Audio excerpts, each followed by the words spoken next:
इस समय मैं भीतर गांव में आया हुआ हूं, जहां गुप्तकालीन एकमात्र मंदिर बचा हुआ है जो ईंटों से बना है। भीतर गांव स्थित ईंटों से निर्मित यह पूर्वोन्मुख मंदिर गुप्तकालीन इष्टिका स्थापत्य का एक अनुपम उदाहरण है। मंदिर की तलछंद योजना त्रिरथ है, जिसमें बाहर नियोजित भद्र हैं। द्वार मंडप ईंट निर्मित एक गोलाकार तोरण से सुशोभित है और साथ ही कोनों में दोहरे आले हैं। इसका गर्भगृह 4.57 मीटर वर्ग मीटर और अर्ध मंडप 2.13 वर्ग मीटर का है, जो अंतराल से जुड़े हैं। मंदिर का वह भाग अलंकृत ईंटों और बड़े ही जतन से गढ़े हुई मृण मूर्ति फलकों अर्थात मिट्टी की मूर्तियों के फलकों से बना हुआ है तथा समान अंतराल पर बनाए गए भित्ति स्तंभों के अलंकरण से सुशोभित है। सबसे ऊपर दोहरी छाद्य पट्टिका छाजल पर एक सुंदर चित्रवल्लरी की नूतन तथा सुबोध प्रस्तुति गुप्त शैली की विशिष्टता को दर्शाती है। अवशिष्ट दीवारों के ऊपर बढ़ने के अनुपात से यह इंगित होता है कि मंदिर में शिखर की ऊंचाई लगभग 20 मीटर रही होगी। यहाँ के मृणमूर्ति कला के कुछ अद्वितीय उदाहरणों में विष्णु का वाराह अवतार, 4 हाथों वाली दुर्गा और 4 हाथों वाले गणेश का अंकन प्रमुख है। मंदिर की शैली को देखते हुए इसे 5वीं शताब्दी ईस्वी में रखा जा सकता है। ये रहा मंदिर। इसका वह सुशोभित रूप नीचे तक है और ऊपर का हिस्सा जो ढह गया है, जिससे ये सिद्ध होता है अगर इसकी दीवारों को और उठाया जाए, इमेजिनरी चित्र बनाया जाए, तो ये शिखर 20 मीटर से ऊपर निकल जाता है। तो आप देख रहे हैं कि ऊपर के कुछ हिस्से के वह ईंटें जो एक तरीके से टाइल से सुशोभित कर रही हैं, वो गिर चुकी हैं और अंदरूनी स्ट्रक्चर अपनी मजबूती के साथ खड़ा हुआ है लगभग 1600 सालों से।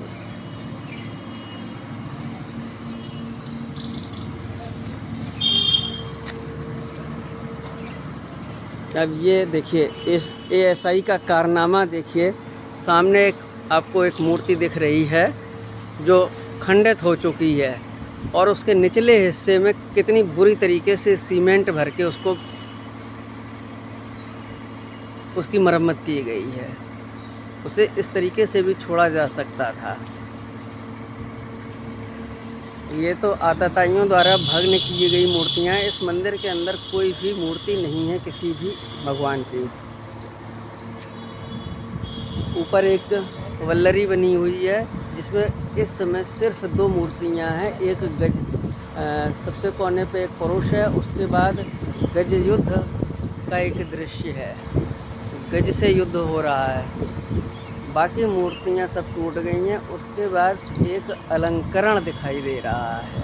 ये रहा अलंकरण। इस वल्लरी में देखिए, नीचे वाली वल्लरी में एक पुरुष लेटा हुआ है, जैसे उसका मोटा सा पेट दिख रहा है, बाजू टेके हुए जैसे सेठ या कुबेर जी लेटे हों। उसके ऊपर 2 नृत्यांगनाएं हैं, ऐसे खड़े।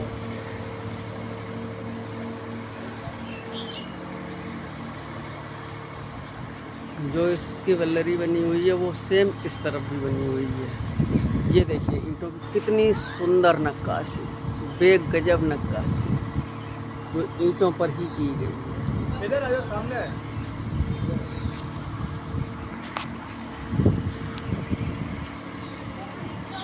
हमारी तो बहुत बार आ रही है। आपको इधर से दिखाते हैं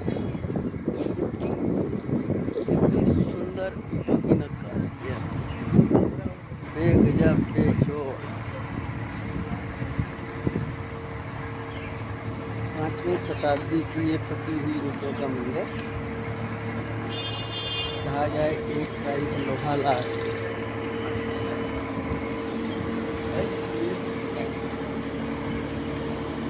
ये देखिए आलों में, ये देखिए मूर्तियों के, अधिकांश मूर्तियों के चेहरे तोड़े गए हैं।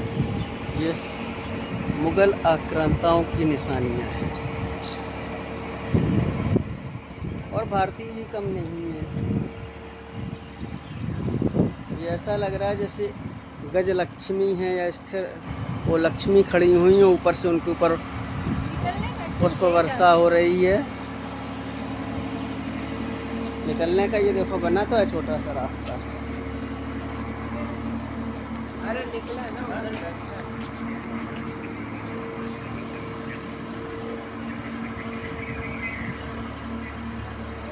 ये रहा मंदिर का मुख्य द्वार, जिसमें ताला लगा दिया गया है। इसके अंदर प्रवेश वर्जित है। अब ये देखिए गुप्तकालीन मंदिर के प्रवेश द्वार की शैली को देखिए आप।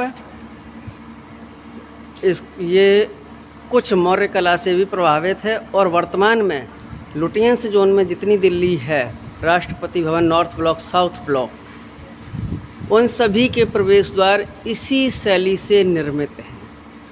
पूर्णतः यही शैली से निर्मित हैं, जो ईंट या पत्थर से बने हैं। बाहर तो उनमें पत्थर लगे हुए हैं, बिल्कुल पूर्ण रूपेण इसी तरीके से बने हुए हैं लुटियंस जोन में जितने भी भवन बने हैं, चाहे नॉर्थ ब्लॉक के भवन हो, चाहे साउथ ब्लॉक के भवन हो, या प्रेसिडेंशियल हाउस के। इसमें अंदर तो भाई कुछ दिख नहीं रहा, कोई रोशनी मारे, गर्भगृह में कुछ भी नहीं दिखाई दे रहा है। ये मंदिर का फर्श आप देखिए, फर्श में भी सुंदर ईंटों का निर्माण है। बीच में एक चौक जैसा बना हुआ है। दीवार में पूरब मुखी है तो ये हो गया पूरब, पश्चिम, उत्तर, दक्षिण। उत्तर की दीवार पे एक आला दिखाई दे रहा है जो ज़मीन से लगभग 7 फुट ऊपर पे है, और उसी के ठीक सामने दक्षिणी दीवार पर भी एक आला दिखाई दे रहा है। नीचे पीछे की दीवार पे कोई आला नहीं है, और लगभग 10 से 11 फुट की ऊंचाई के बाद लेटी ईंट की जगह खड़ी ईंट लगाई गई है। खड़ी ईंट का निर्माण किया गया है ऊपर। अब मैं इसमें टॉर्च की रोशनी से देखने का स्वयं प्रयास कर रहा हूँ। ये कितना सुंदर है। और ये भारतीय नालायक, ये नर पशु जो अपना नाम खोद रहे हैं, ये इतिहास का अंग बनना चाहते हैं। ये साक्षात राक्षस है, ये राक्षस हैं, ये बिना सींग के राक्षस हैं, जो कहते हैं कि राक्षस। ये अपनी धरोहर को ऐसे नष्ट कर रहे हैं। ये धरोहर को नष्ट करने वाले राक्षसों के कृत्य